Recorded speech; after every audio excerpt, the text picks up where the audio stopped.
Assalamualaikum warahmatullahi wabarakatuh. Nama saya Revi Yohanisa, saya dari kelas 11 MIPA 1. Kalian pada tahu nggak organ pernapasan apa aja sih yang ada di dalam tubuh manusia? Terus setelah kita menghirup udara, proses pernapasan itu di dalam tubuh itu kayak gimana sih gitu?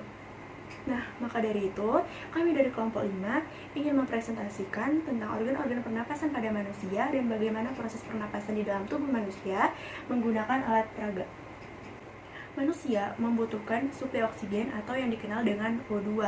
Nah, manusia membutuhkan oksigen atau O2 ini secara terus-menerus untuk proses respirasi sel dan membuang kelebihan karbon dioksida atau CO2. Karena karbon dioksida atau CO2 ini dia bersifat racun bagi manusia sehingga dia harus dibuang. Udara masuk ke dalam tubuh manusia itu melalui perantara alat atau yang disebut sebagai organ pernapasan. Udara masuk ke dalam tubuh manusia dimulai dari hidung, kemudian faring, laring, trakea, bronkus, paru-paru, bronkiolus, alveolus, dan berakhir di diafragma.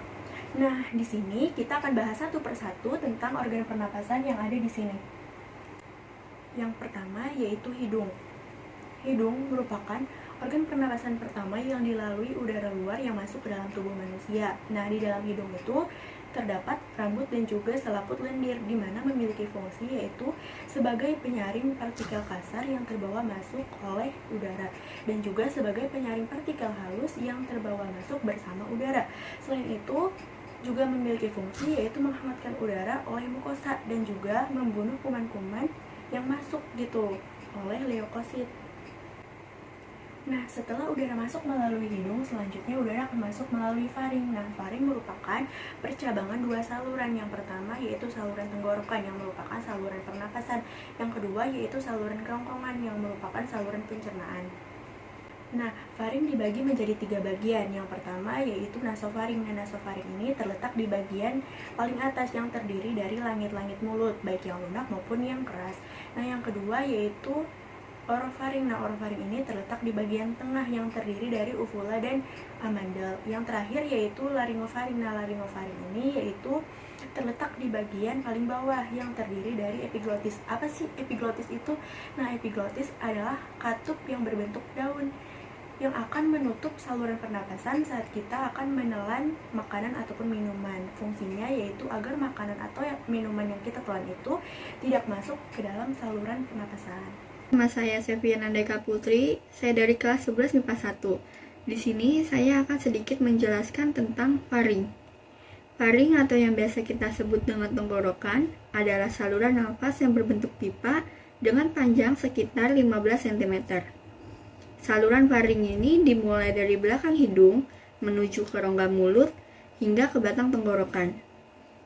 Dalam sistem pernapasan, faring berfungsi untuk menyaring udara yang masuk, mengatur tekanan udara, hingga mengatur kelembaban udara yang masuk ke organ pernapasan.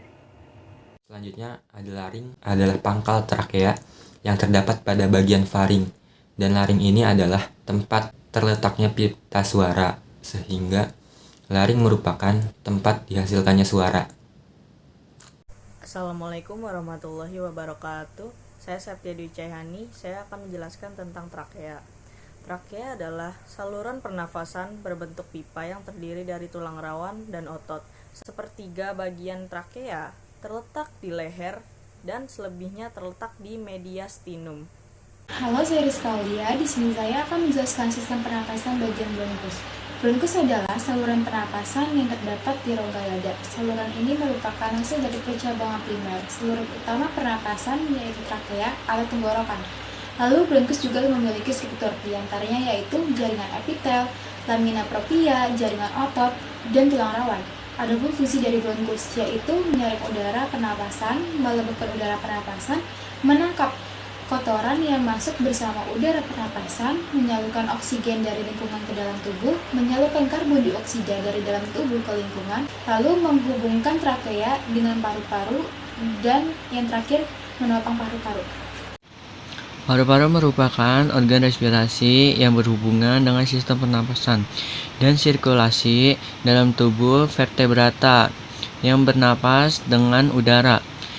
Fungsi dari paru-paru adalah mengubah oksigen pada udara menjadi karbon dioksida melalui darah. Assalamualaikum warahmatullahi wabarakatuh. Nama saya Randi Rivaldo. Kali saya akan menjelaskan tentang bronkiolus. Bronkiolus merupakan cabang dari bronkus yang berfungsi untuk menyalurkan udara dari bronkus ke alveoli atau alveolus.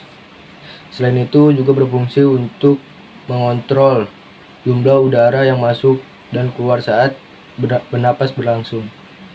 Tanpa adanya bronkiolus, maka paru-paru akan mengalami gangguan dan kerusakan. Assalamualaikum warahmatullahi wabarakatuh. Perkenalkan, nama saya Safara Widianti.